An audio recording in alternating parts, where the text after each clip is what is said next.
करने के लिए पैसा नहीं, आइडिया चाहिए। तो हम आपको इस वीडियो में एक ऐसा आइडिया देंगे जिसकी मदद से आप महीने के लाखों रुपए कमा सकते हैं, वो भी बस घर पर बैठे बैठे। कैसे बताते हैं, मीशो पर ऑनलाइन सेल करके। अब भाई जब सारे कस्टमर्स मार्केट से निकलकर ऑनलाइन आ गए हैं, तो ऐसे में दुकानदारों को अपना बिजनेस चलाने के लिए भी तो ऑनलाइन आना ही होगा। अब सवाल ये है कि ऑनलाइन सेल स्टार्ट कैसे करें? क्या इसके लिए कोई इन्वेस्टमेंट करना होगा?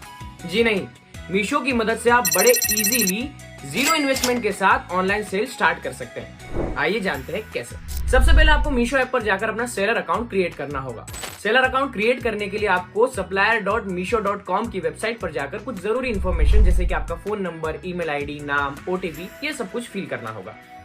अकाउंट क्रिएट होने के बाद आपको उसमें अपना जीएसटी नंबर फिल करना है और उस नंबर को वेरीफाई करना है। एक बार वेरीफाई होने के बाद आपको उसमें अपना पिकअप एड्रेस और बैंक अकाउंट नंबर डालना है और एंड में आपको अपना नाम और अपने स्टोर का नाम फिल करके टर्म्स एंड कंडीशंस के ऑप्शन पर क्लिक करके सबमिट के ऑप्शन पर क्लिक कर देना है और बस बन गया आपका अपना सेलर अकाउंट। इन केस अगर आपके पास जीएसटी नंबर नहीं है तो आप एनरोलमेंट आईडी भी यूज कर सकते हैं, जो आपको जीएसटी के पोर्टल से इजीली अवेलेबल हो जाएगी। साथ ही साथ आप मीशो की पार्टनर क्लियर टैक्स से डिस्काउंटेड जीएसटी नंबर भी खरीद सकते हैं। इसके बाद आते हैं अगले पॉइंट पर, जो की है प्रोडक्ट सिलेक्शन। आप साइट पर कौन कौन से प्रोडक्ट सेल करना चाहते हैं, उन सब की फोटोज आपको कैटलॉग सेक्शन में अपलोड करनी है। कैटलॉग सेक्शन का कॉलम आपके सेलर अकाउंट में आ जाएगा। इसमें आप एक सिंगल प्रोडक्ट को भी अपलोड कर सकते हैं और साथ ही साथ बल्क में। सपोज कीजिए कि किसी प्रोडक्ट की कॉस्ट आपको 350 रुपीज पड़ रही है, तो आप उसकी प्राइस 500 से 600 तक भी रख सकते हैं या इससे ज्यादा भी रख सकते हैं, जितनी आप चाहें, लेकिन कि ज्यादा मार्जिन कमाने के चक्कर में प्राइस इतनी हाई सेट ना हो कि बायर को वो ओवर एक्सपेंसिव लगे।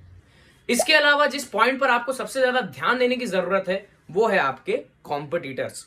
सेम प्रोडक्ट, सेम क्वालिटी, सामने वाला बंदा कितने में दे रहा है ये जानना आपके लिए बहुत जरूरी है।